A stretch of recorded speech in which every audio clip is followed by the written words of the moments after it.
Get ready for the dictation. Start. Sir, I beg to move that the bill to give effect to the financial proposals of the central government for the financial year 2001 be taken into consideration. Para. Sir, I had in my speech in the House on 24 July 2001 while presenting the budget for 2001 explained the main features of the proposals contained in the bill. The explanatory memorandum circulated to the honorable members also contains the details of the specific provisions in the bill. I do not therefore propose to go over the detailed provisions of the bill once again. Para. I feel gratified that the budget has evoked a great deal of interest, and during the debate on the budget in this House, a number of very constructive suggestions were made by the honorable members with regard to some of the proposals contained in the bill.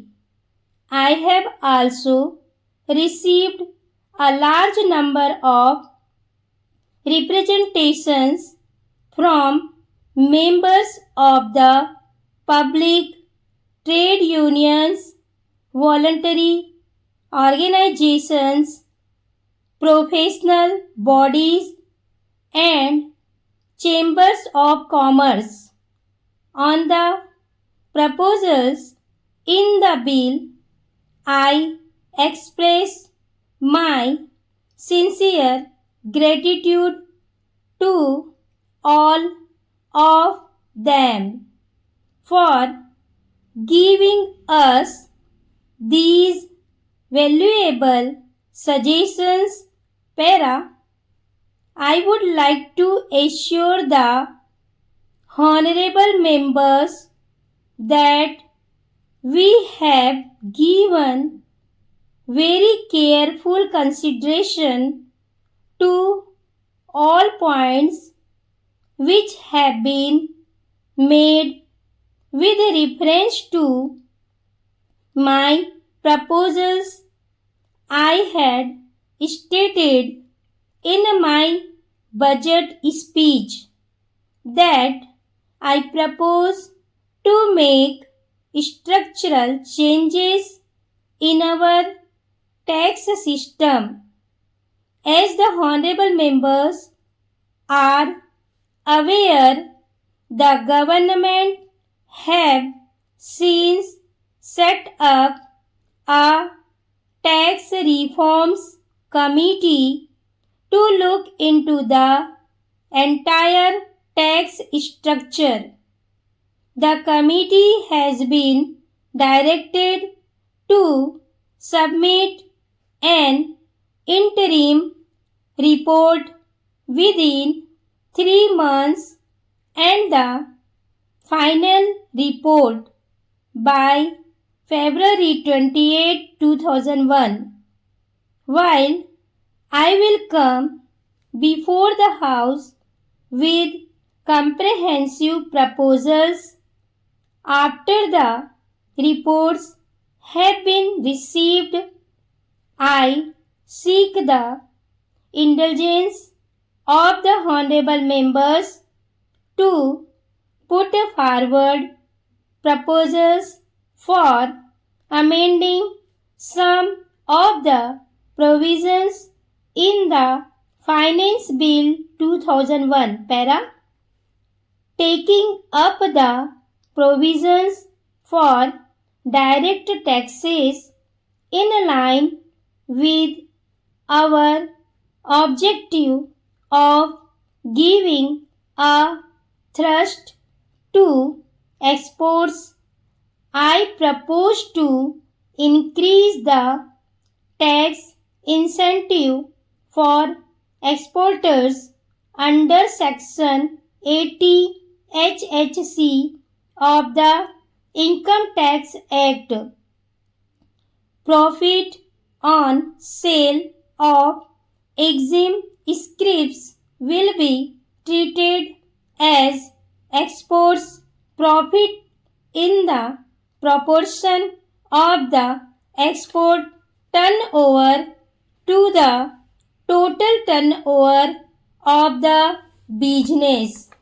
Para.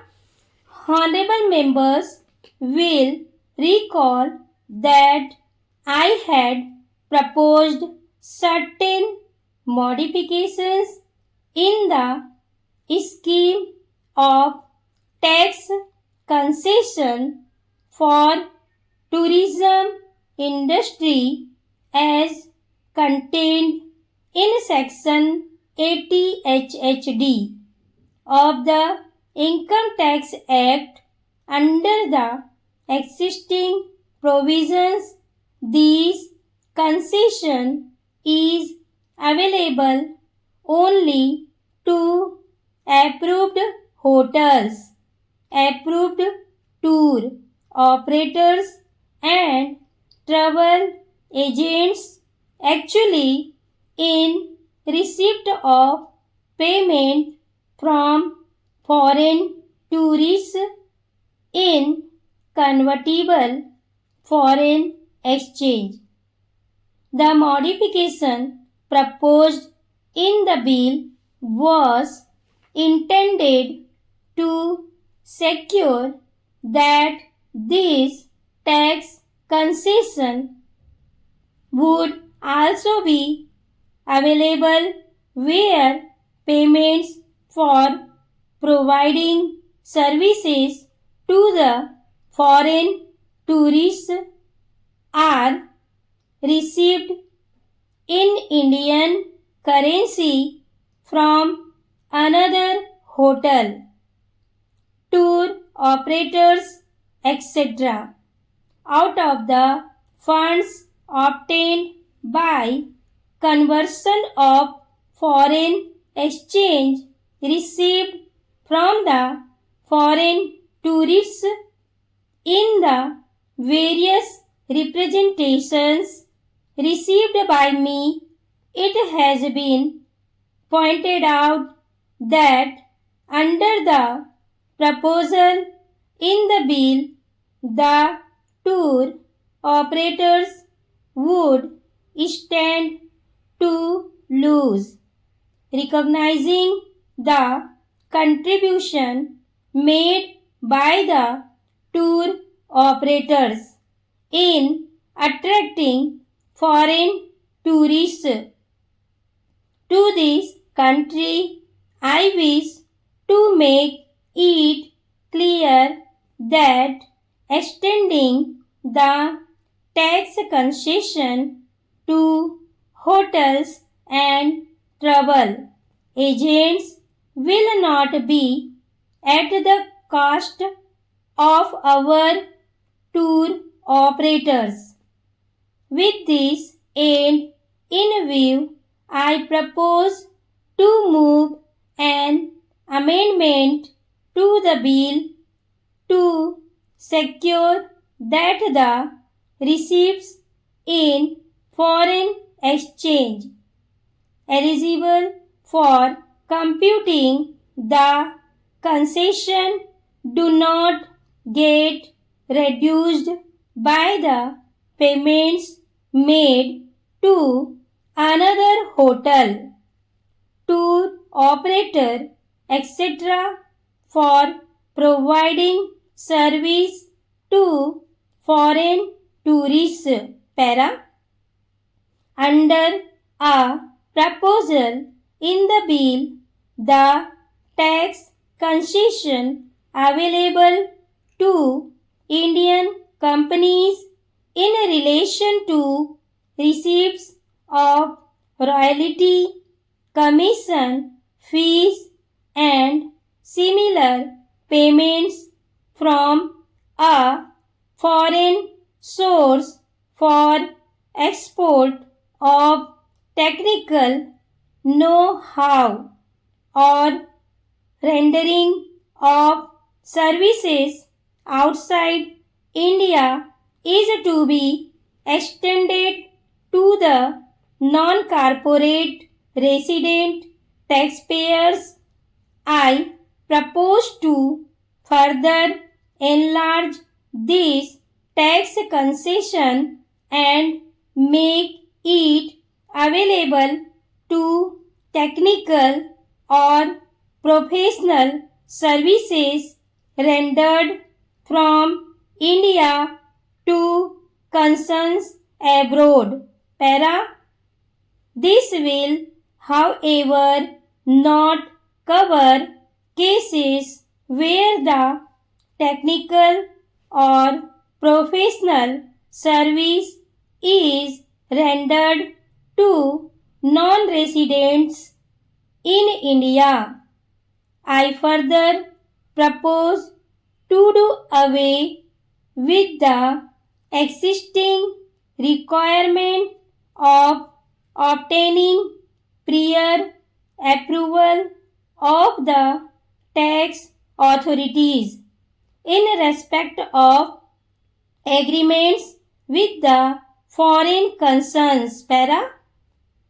Under an amendment to the Income Tax Act proposed in the bill, interest on sticky loans in the case of financial institutions and banks will be charged to tax only for the year in which interest is actually received or is credited to the profit and loss account, whichever is earlier.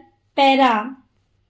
I propose to provide that interest tax on such interest will also be charged only in the year in which the interest is actually received or is credited to the profit and loss account, whichever is earlier, by the bank or financial institution.